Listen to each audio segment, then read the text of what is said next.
Greetings, colleagues. This is 254th day of heroic resistance of Ukraine. I'm Natalia Staroprava, and we start our series of briefings at the Medіацентру Ukraine.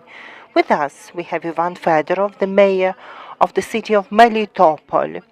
We know that you have a critical situation, that you're experiencing yet another power cut. And what can you tell us about the temporarily occupied Melitopol?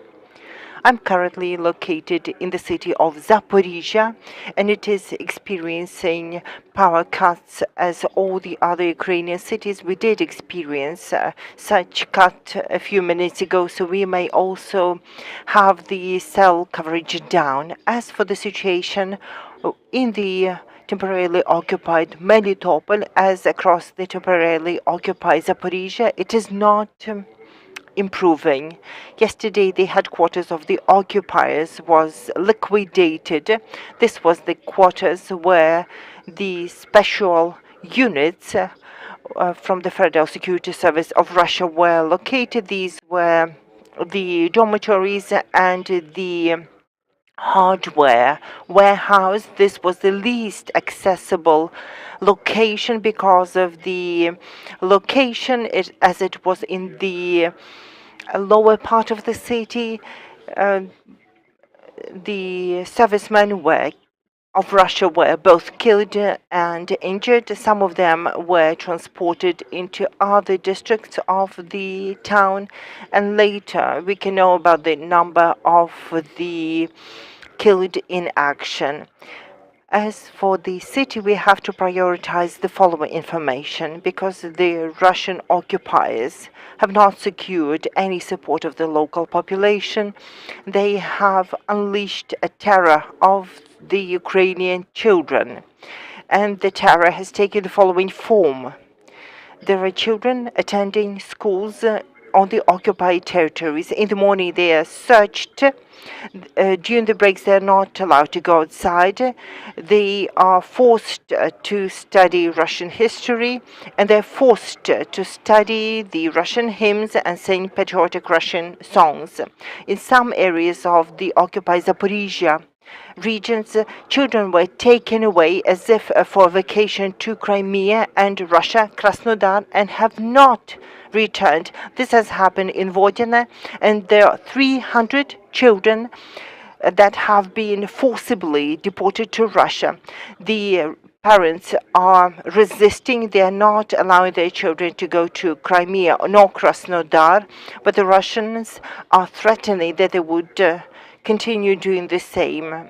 As for the university and colleges of the city, the Russians are forcing the students to learn how to use a machine gun, to provide medical care, and they have taken the agrarian university campus where they're trying to put together some volunteer battalions, some pseudo-territorial defense that they're trying to fabricate. There's no support amongst the children nor the young, but at the same time, we know that the children and the young people are most vulnerable.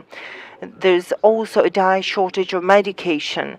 So in the city of Melitopol, people who have chronic disabilities and diseases and need hemodialysis, there's just a month left of the medical solutions that are needed, and there's no certainty when they will be delivered. They will not be delivered from Russia as it is a sanctioned item, and they are not allowing the passage of these medications from Zaporizhia. They have discarded such medications or just denied the passage to the vehicles. As for the pharmacies, some simple medications are available, although 3-4 times the price they are in the other Ukrainian cities. So the situation is aggravating. The population is on the verge of panic. The use of mobile devices is also curtailed. The same goes for Telegram, Viber, and social channels, so people are denied access to information. So we are urging all the residents from all corners of our country and the EU, if you have family remaining in the occupied territories, try to get in touch with them as often as you can. Share what's happening in real life, because people are feeling dismayed, people are beginning to feel hopeless, and this is what the Russians are imposing on the people, and we have to break that. You have talked about the shortage of medication and the prices on medications being exorbitant, the power cuts. What else can you tell us about the availability of resources in Melitopol, the water supply, the power supply, the supply of other essential goods and services? When the power is cut, and there are frequent power cuts several times a day due to the fact that Zaporizhzhia nuclear power plant is under control of the Russian occupiers, and it is not operating nor generating power. The Russians are delivering the power from the Crimean Peninsula, but they are short of capacity to cover Zaporizhzhia region, so there are regular power cuts, there are regular cuts of the water deliveries, and therefore the essential services are unpredictable in the territory of the occupied Zaporizhzhia region. Tell us more about the everyday life of the people of Melitopol. How are they doing the daily tasks? Are they being paid? There's a great share of the residents who are unemployed because the businesses are not working, the manufacturing facilities are out of operation, because there is a permanent threat in the temporarily occupied city of Melitopol.